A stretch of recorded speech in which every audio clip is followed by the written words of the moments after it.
Hi, Sally Storytime yet again. I hope you've been following me. I've been reading passages from a brilliant book called The Grail, and it's by a lady called Tanishka. She is the Moon Woman, does wonderful work, runs all sorts of retreats for women and for men. She's written this amazing book called The Grail, The Lies, the Truth, the Answers, and she brings in a lot of tarot as well. It's the story of the Grail, but not just as an Arthurian storybook. It's a method by which we can hope to live our lives if we just think about how we're meant to be. I'm going to now read the last passage that really caught my attention. It's towards the end of the book, but I do hope you'll read the whole book for yourselves. It is lovely and very worthwhile. So, let's go. Bless thy enemy. Love conquers all. Just as it's not time to cower in fear and compliance, it's also not the time to react with hate and condemnation, as plotting revenge towards those who have caused unimaginable harm only fuels their fire as a force for destruction. It is far more powerful to send perpetrators of pain and trauma loving compassion and healing, as this ends the karmic cycle of tit-for-tat vigilante justice that escalates conflict. To avoid feeling powerless as victims of circumstance, we need to reside in the power of the heart, the center of true power, embodying power from within rather than seek power over another to avoid feelings of powerlessness. Over to Tanishka to give you her take on the passage that she comes to almost at the end of the book. Well, yeah, I mean, it's kind of like if you're, everything about Harry Potter and the dark arts classes. Yes, yeah. I know it was taught to me that if you've got an entity that is separate from the light, rather than go into fear, which gives it power, because the more separate something is from the light, the more it resonates with fear. Yes, yeah. And that exactly. The most powerful thing you can do is to send it love. And that kind of diffuses it. And dissipates it. Exactly. Yes. So, when people are like, oh, I hate Trump or I hate Putin or, I know. Oh gosh. Yes. Like we saw on the bus stop, someone had written, kill Putin, Yes. It's just like, God. Yes. It's just feeding the negativity. Yeah. And it's, that fact that we've been so dumbed down when it comes to the conscious direction of energy, which is magic, because the powers that be, have been using it against us, doing dark occult practices. And so for us to take back our power, we need to be using, well, there's no greater power than love, right? And, people say, oh, you're a white witch or a dark witch. It's just like, oh, please. Like, when I used to do fairy parties, I used to say to the kids, there's a universal law called the law of threefold. And what it means is if you wish harm, if you wish misfortune on somebody, it will come back to bite you 3 times harder. Right. So if you wish for someone to fall over a chair, you'll fall over 3 chairs. Yes. Now, yes. if a 4-year-old can grasp that concept, right. Why can't we as adults? Well, we can. It's just that we've lacked a mystic education. Right. So we've only learnt the 3 R's, reading, writing and arithmetic, or nowadays tech, but we've not been schooled in magic, No. in mysticism, in the esoteric sciences. So, these days, exoteric science is almost a fundamental religion. It's like, trust the experts, the science tells us, right? Yeah. But of course, that's only exoteric science, which is the science that you can only prove through the 5 earthly senses. But the great scientists like Einstein and Carl Sagan, people like Greg Braden, Nassim Haramein, they acknowledge both esoteric and exoteric science, which is the whole picture.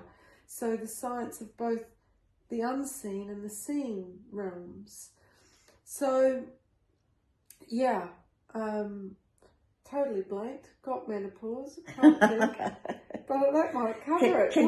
Can you bring this back to your whole book, The Grail? Just sum it up as, what were you putting into that Grail when you wrote the book? Oh, that's a good, interesting question. So, this book kind of distills everything that I'd been experiencing and downloading and receiving through visions for, at that stage, I think it was 25 years.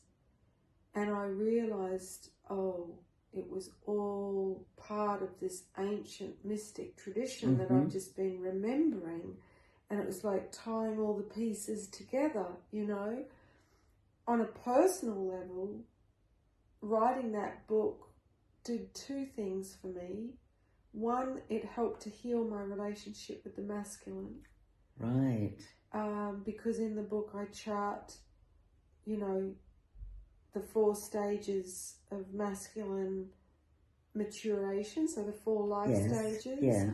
And I go into a lot of detail into identifying and naming how the collective and the individual masculine is wounded, and what I feel intuitively will heal that wound, because the role of the Grail is to heal the king so that the land can thrive, knowing that they're interlinked. But the other thing it did was it helped me to remove the veil of colonization. So...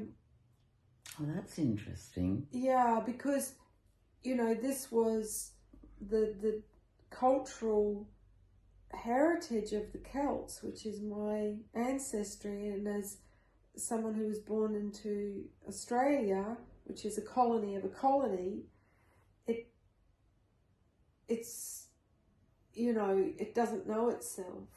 Right. So in remembering our lost cultural heritage that was outlawed by the Roman Empire, that took our ancestral lands by force and forbade people to practice these rites on, the threat of death, on the understanding that if you take away people's culture, you disempower them.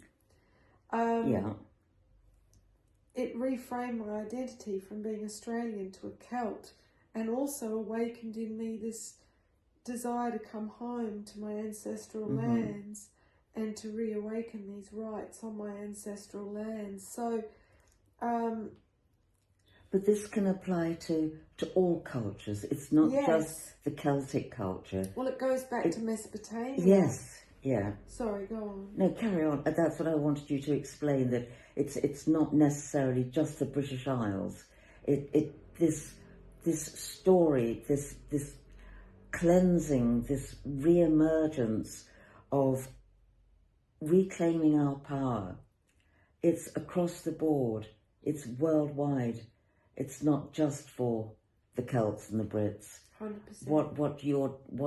What you've done with this book is you've brought to our attention, A, that we are all divine, and that we can reclaim our divinity if only we would stop, pause, and take time to remember.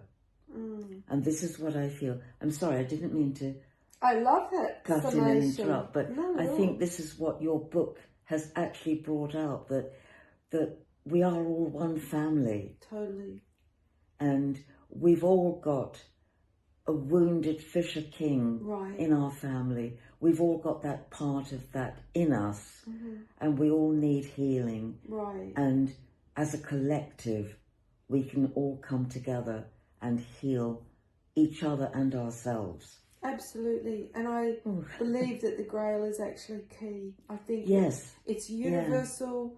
We look at the Native American tradition, it's in the Mayan tradition, it's in, you know, the Polynesian tradition, it's in all traditions. Yes, it was in ancient Egypt, through old Europe, you know, it's like this, it's one truth, universe, one story, you know, and what was at the heart of, you know, the mystic traditions, so Sufism, Kabbalah and the Grail, that was then distorted to create the three monotheistic patriarchal religions, you know, Islam, Judaism and Christianity. You know, it's love, it's union. Yes. And, you know, that has been turned upside down so that sex was evil and women were temptresses. Right, and, yes, you know, exactly, it's like, whoa, the great deceiver is being unveiled, and the role of the priestesses was to unveil the truth in this time of revelations, which means revelatio, the revealing of truth. Yeah. So, I invite people to sip from this cup of ancient feminine wisdom. Yes. Lovely. Thank you so thank much. you so much. And thank you for joining us. I hope you've got something out of these little talks and little sidelines that we've been doing. And as I say, look out for Tanishka, the Moon Woman, on YouTube, and follow her. She's got a lot of wisdom. She is a wisdom keeper, and she's now coming out and bringing it all home to us. Bless you, Sally, and back at you. Thank you. Yeah. Well, peas in a pod. Yep. Bye-bye, everyone. Ciao. Thanks Big for love. watching. Thanks. Bye.